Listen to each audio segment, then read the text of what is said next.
Soy Antonio Gutiérrez, soy el director y abogado de la empresa, y para nosotros, lógicamente, es un honor presentar este libro y a nuestra común compañera y convecina Carmen.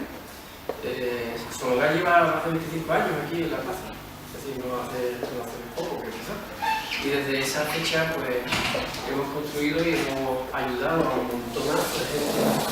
Podría decir que hemos ayudado a que la gente, bueno, pues que consigan sus sueños, ¿no?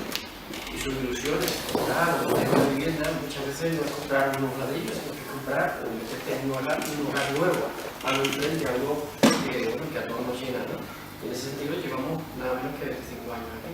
Así que ya he oído, y espero que las próximas generaciones sigan dando ese servicio de calidad y de excelencia que es lo que nosotros pretendemos. Bueno, hablar de Carmen pues, y de su currículum me podría llevar aquí hasta mañana. Yo he cogido currículum y he empezado a ver, y bueno, es que el perfil que tiene Carmen no es fácil trasladarlo. Y de verdad que es increíble, ¿no? Es funcionaria, es escritora, es especialista además en protocolos, algo que a mí me ha llamado mucho la atención, escribir discursos políticos, a los políticos los pongan y dicen, esto es lo que tiene que hacer.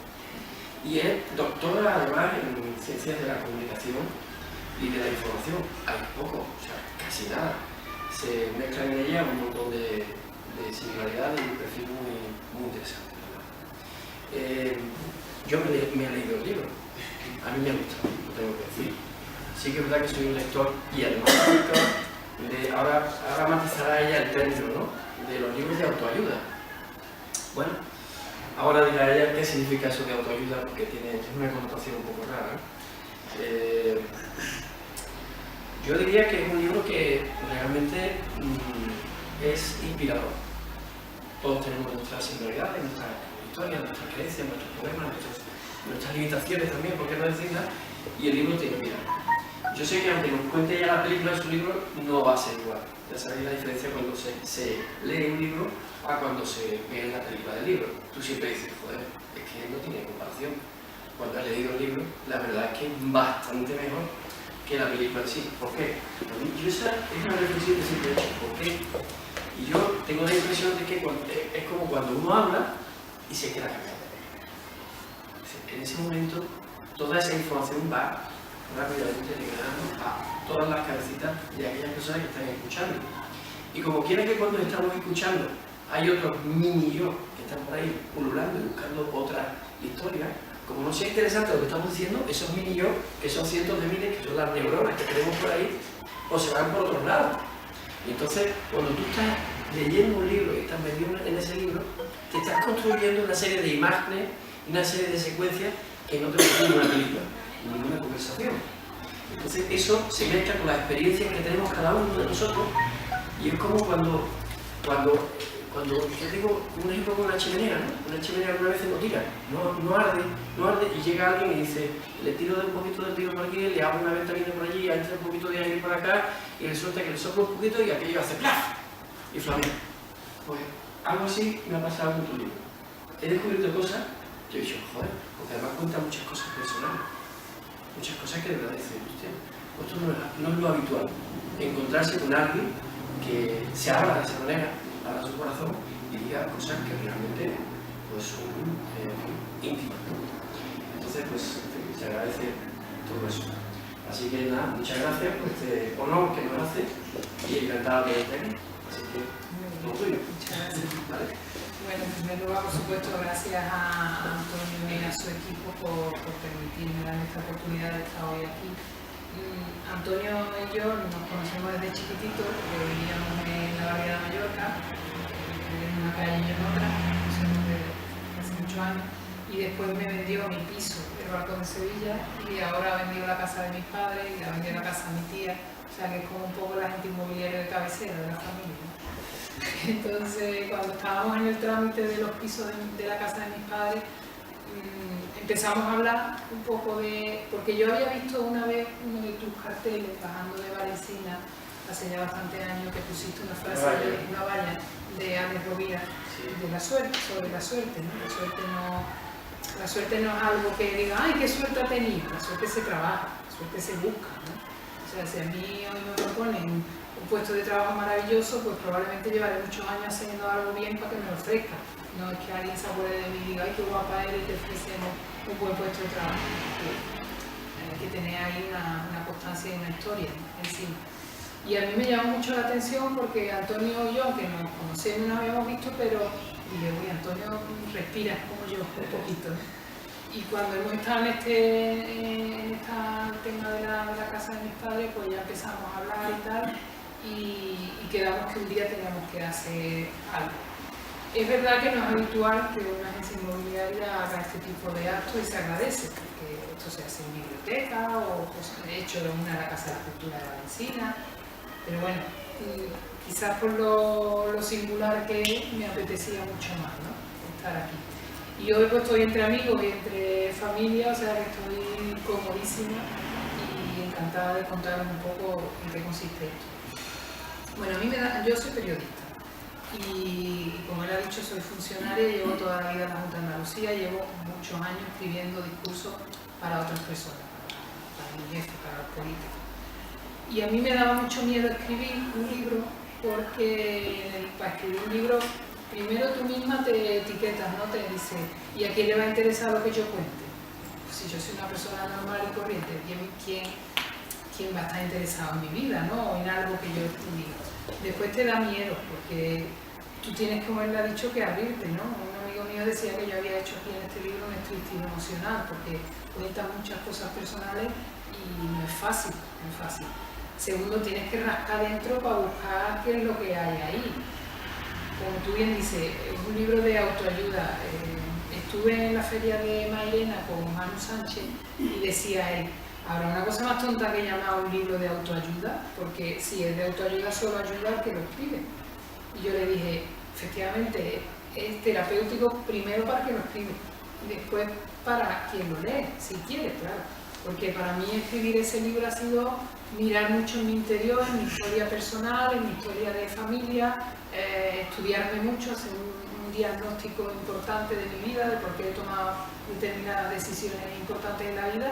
Y en realidad a mí me ha sanado mucho cosas que yo tengo conmigo misma, porque ¿quién no tiene consigo mismo frustraciones, problemas, no se perdona a uno ciertas cosas? Entonces, en realidad el libro, si solo fuera por mí, ya habría tenido su objetivo, porque me ha ayudado a pensar sobre mí misma, que muchas veces no nos paramos a pensar sobre uno. Después, hace poco leía que quien no lee no sabe escribir y quien no sabe escribir no sabe pensar, porque el escribir te ordena las ideas. Yo puedo rememorar mi historia y decir, ah, sí, pues esto lo hice aquí, esto lo hice allí, pero hasta que no me he puesto a ordenar mis ideas, no me he dado cuenta de una serie de decisiones que he tomado después a lo largo de los años, ¿no? Entonces me daba mucho miedo escribir, y José, mi marido, siempre me decía, ya, a ver si escribe algo que hace famoso, o la de Harry Potter o de otra cosa. Él siempre me decía, ya, ¿por qué no escribes un bestseller de esto? Y como si aquello fuera tan fácil, ¿no? Entonces hice hice una mentoría con este autor, con Laín García Calvo, que es un autor muy conocido en este mundo del crecimiento personal, y fui a un evento suyo, total, que en definitiva me apunté con él a hacer un curso durante X tiempo, unas clases que dábamos con él, y entonces el compromiso con él era escribir un libro, con lo cual eso me hizo, pues si tenía miedo de escribir, pues como me había comprometido y había pagado cursos, pues ya tenía que hacerlo sí o sí. Entonces eso fue lo que me dio el impulso, fue la palanca para decir, bueno, pues venga, lo hago. Ya veré si lo publico, pero lo hago. Y lo que estábamos hablando antes, tú puedes escribirlo y coger tu folio, irte a una editorial y decir a ver si les gusta. Pero claro, eso entre tanta gente que hay haciendo lo mismo es muy complicado. Entonces, bueno, pues afortunadamente he podido autopublicarlo, lo he sacado y bueno, y aquí está el niño, porque el parto ha sido de 9 meses desde que empecé a dar mis clases con este autor hasta que lo saqué, ¿no? Entonces, lo que comentaba Antonio, el género o el subgénero de autoayuda que se engloba bien en los términos de psicología, cuando vas a una librería, en el área de psicología normalmente están los libros de autoayuda. Y los libros de autoayuda generan, como muchas cosas, el debate de los que están a favor y de los que están en contra, porque a veces se valoran como si fueran, como diría yo, como si fueran un timo, ¿no? De alguien que te da unas pautas para ser feliz. Y entonces hay gente que lo lee, que tiene mucho fan, y hay gente que son muy detractores, porque lo ven como una pseudociencia de alguien que no es nada, no está licenciado en nada ni nada, y te da una serie de consejos para que tú intentes ser más feliz o salgas de algunos problemas. Entonces hay gente que le gusta.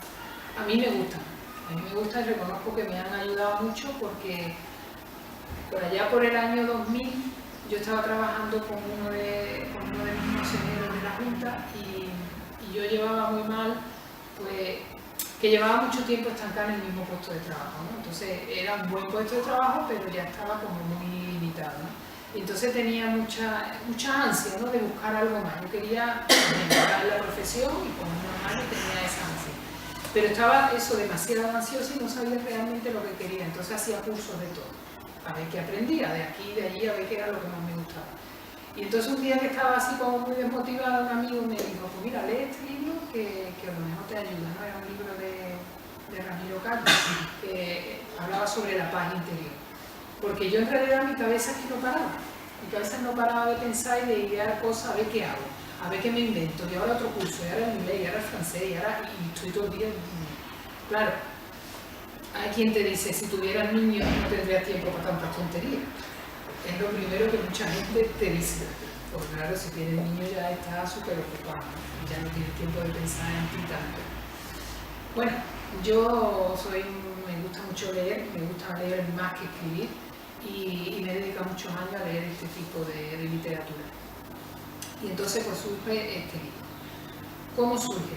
Pues como he dicho, a raíz de esa mentoría. En esa mentoría éramos un grupo de 30 personas, ¿no? Y entonces cada uno de ellos tenía que contar su historia personal, porque este tipo de libros, al igual que la poesía, que es poesía, la novela pues tiene su técnica, este tipo de libro también tiene una serie de técnicas de escritura.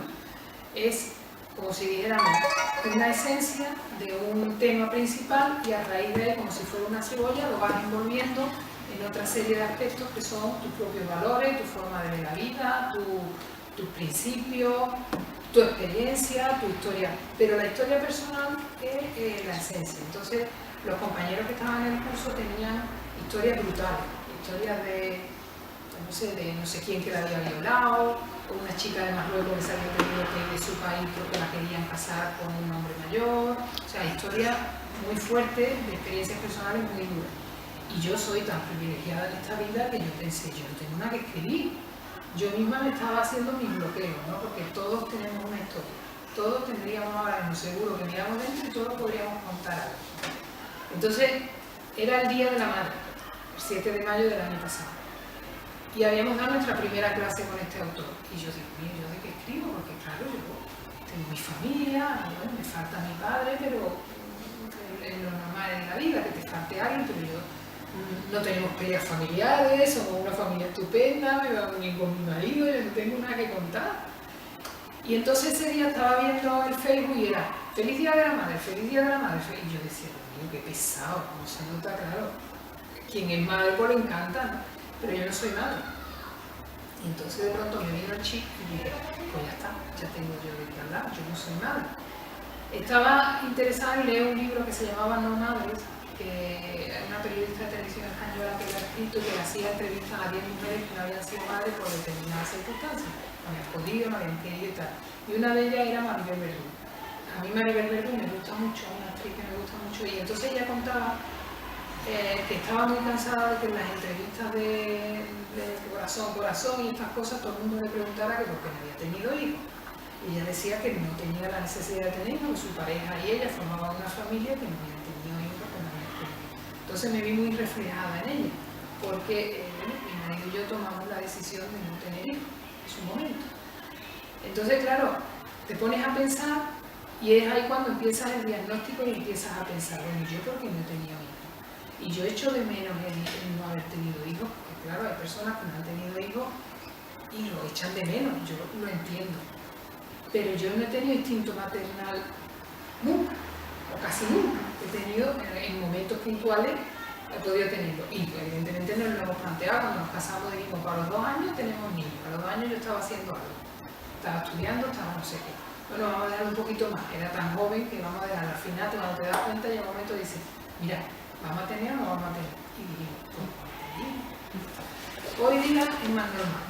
Hoy día una chica joven dice que no quiere tener hijos, que no se quiere casar, o que no quiere tener pareja, o que tiene que tener una pareja que es una mujer, o un hombre que está con un hombre, eso lo vemos todo hoy tan normal, pero bueno, yo tengo 53 años, en mi tiempo no era tan normal. Había gente que no lo entendía. Después también, claro, a ti te agobiaban tus padres, porque claro, tú cortabas la línea maternal. O sea, que era la única niña de la familia, porque éramos mi hermano y yo. Y mi abuela ya tenía muchos niños, mi madre también, y ahora yo decido no tener niños. A ver cómo le explico yo eso a mi madre. Con lo madre que ella es, con lo que le gustan sus hijos. Para mí era un problema. Mi suegra, nunca lo hablamos, pero yo creo que también tampoco lo entendía demasiado. De hecho, cuando leí el libro, dice, ahora entiendo yo muchas cosas. Claro, era complicado. Después había gente de tu edad mismo o cercanos que te decían, pero ¿cómo vas a tener niños? Era como un dilema, ¿no? Era como una cosa muy grave. Entonces, sufría presión social, presión familiar quizá, y hoy día yo no siento que hubiera tenido tanta presión, pero lo analizo y sí había una presión. Entonces, eso era un motivo para el libro. No por el hecho de que yo quiera que nadie tenga hijos o que yo quiera defender mi postura, ni no. Eso fue una decisión de vida, una decisión de pareja que nosotros tomamos, y yo creo que, salvo a mi madre, que es la que más le puede disgustar, o a mi padre, que nunca me dijo nada, yo creo que a nadie le tiene que importar si yo lo tenía, si no tenía, no tenía. Entonces, ese me daba el punto de partida para escribir algo dedicado a la libertad. Entonces, el libro en definitiva es un canto a la libertad. A mí de chica me daba mucho coraje que me dijeran lo que tenía que hacer. Me daba mucho coraje que mi madre me dijera, Mari Carmen, no se puede tener toda la vida, pero ¿cómo no se puede tener toda la vida, mamá? Si yo tenía unas ganas por comerme el mundo, que yo lo quiero hacer todo. Yo quería correr, quería estudiar, quería todo, quería viajar, todo. Entonces, para mí la libertad de verdad era fundamental. El poder yo decidir lo que yo quisiera de hacer con mi vida era fundamental. Entonces, claro, ahora te pones a pensar y aquellas reacciones de joven que tú cogías unas revenchinas tremendas en casa, te das cuenta que era tu ansia de libertad. Entonces, mi libro es un canto a la libertad, a la defensa del derecho, a la libertad de decisión y de elección, no a la libertad de expresión o a otro tipo de libertades, sino a la libertad de decisión, a de verdad plantearnos qué estamos haciendo con nuestra vida e intentar hacer de verdad lo que queramos, hablar con tu alma y decir, bueno, ¿yo qué quiero hacer con la vida? Quiero ir por la calle con un plátano en la cabeza, porque es que a mí me encanta ir por los pelos. Oye, pues si es que a ti te gusta y no le hace daño a nadie, evidentemente el límite entre tu libertad y la de los demás, hay un punto en el que en el respeto la marca, ¿no? El respeto a la libertad de los demás.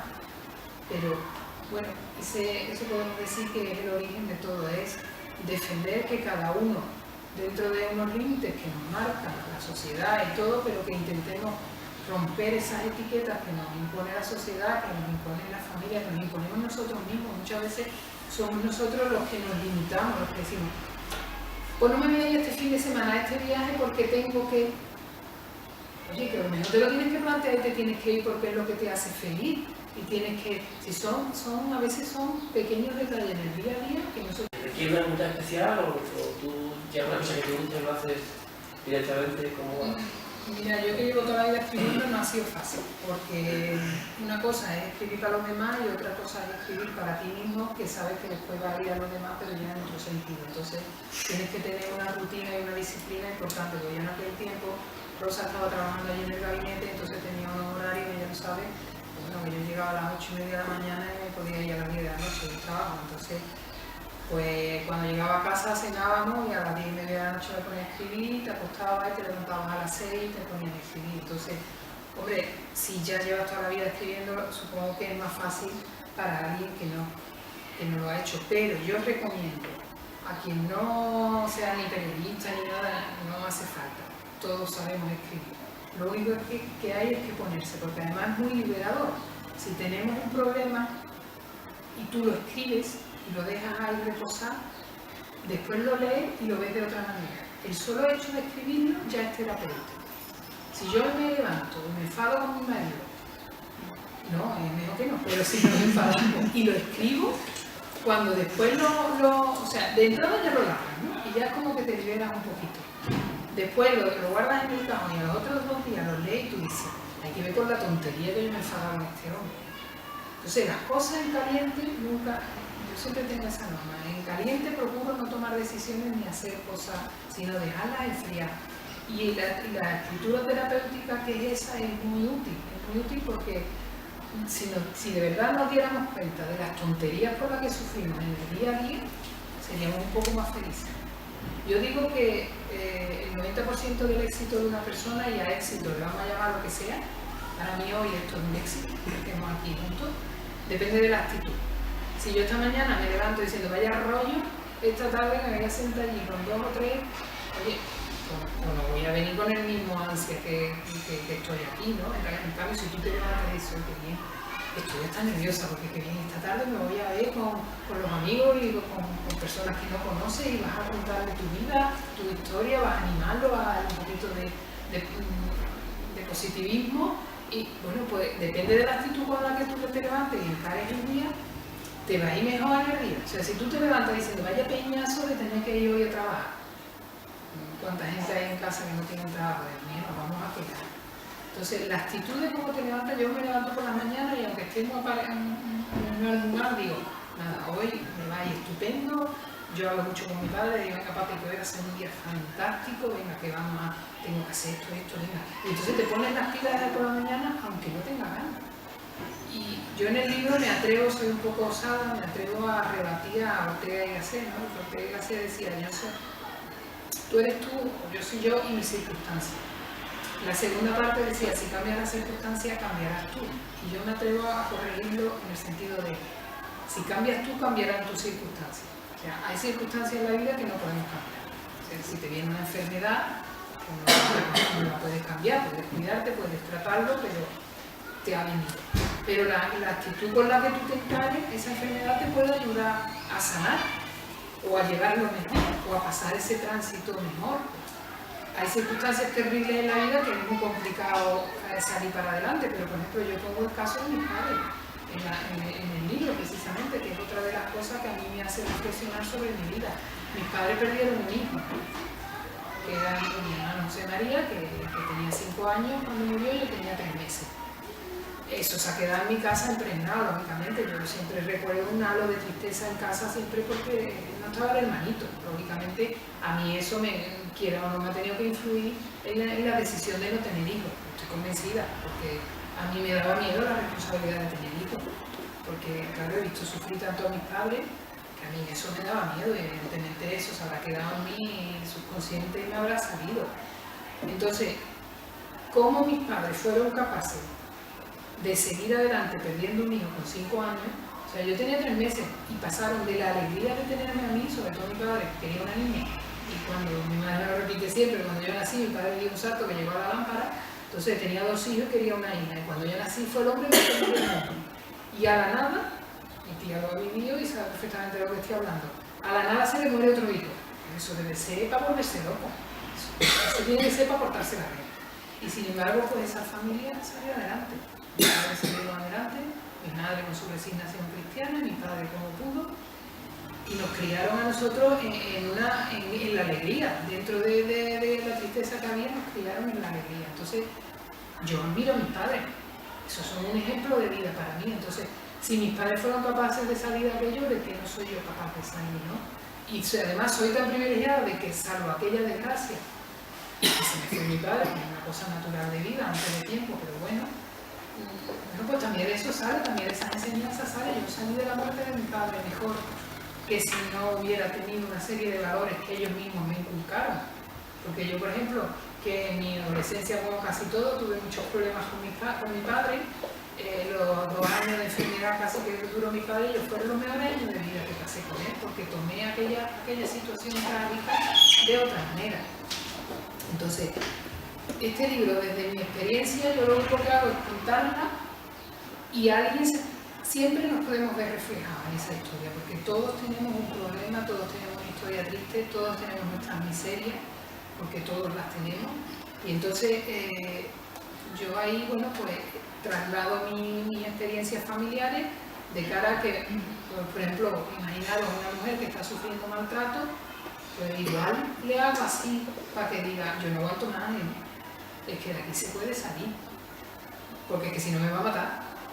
Entonces cuento otro caso de una compañera de trabajo que sufrió maltrato por su marido y nos pidió ayuda a varias compañeras de trabajo para que declaráramos en el juicio, y solo 2 fuimos a juicio. Entonces, con mi testimonio, la otra chiquilla ya no tuvo ni que declarar, le dieron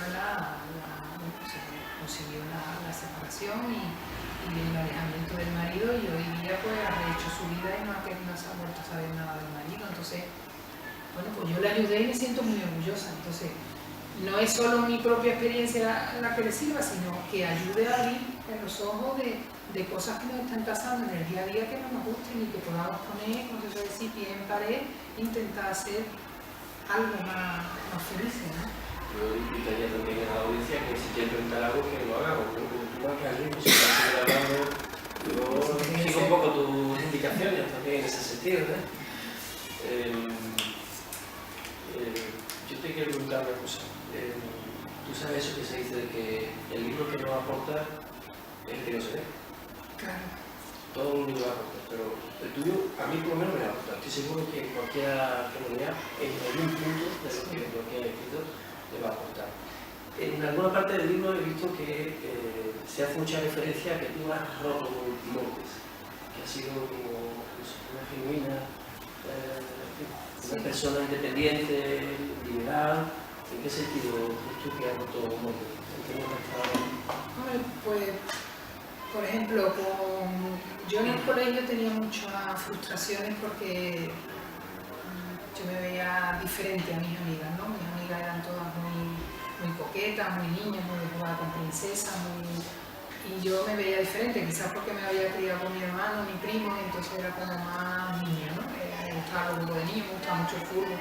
Entonces, en mi ámbito de amistades desde pequeña yo era diferente, o yo me sentía diferente, ¿eh? Porque ahora cuando hablo con mis amigas de entonces, no era tan una percepción que yo tenía, por eso es tan importante hablar con los demás y ver también cómo nos perciben, ¿eh? Entonces, en ese círculo de amistades, por ejemplo, de cuando pequeña, yo he roto moldes, porque mis amigas, cuando terminaron el colegio, se fueron al instituto, se echaron novios, se casaron y hicieron más o menos lo que estaba marcado. Yo con 13 años me dije a mis padres que no quería ir al instituto, y aquello no era normal. De hecho, don Antonio habló con mi madre para decirle que yo era una buena estudiante, que cómo iba a dejar de estudiar. Mis padres yo hoy día creo que unos padres a esa edad no dejan a un niño, sin embargo mis padres me respetaron en mi decisión. ¿Por qué? Porque yo había visto necesidades en casa y yo lo que quería era trabajar. Yo quería trabajar en un banco como mi primo mismo, que era lo que a mí me gustaba. Entonces intenté estudiar cosas para seguir los pasos de mi primo. Y claro, que tú con 13 años decidas en tu vida no seguir los cánones e irte al instituto, eso era romper moldes. Después, en mi familia, pues por ejemplo, yo he sido la primera que ha estudiado una carrera universitaria, la primera que fue funcionaria, que se hizo independiente. Cuando era yo con 19 años era funcionaria, tenía mi piso, tenía mi coche y tenía mi novio.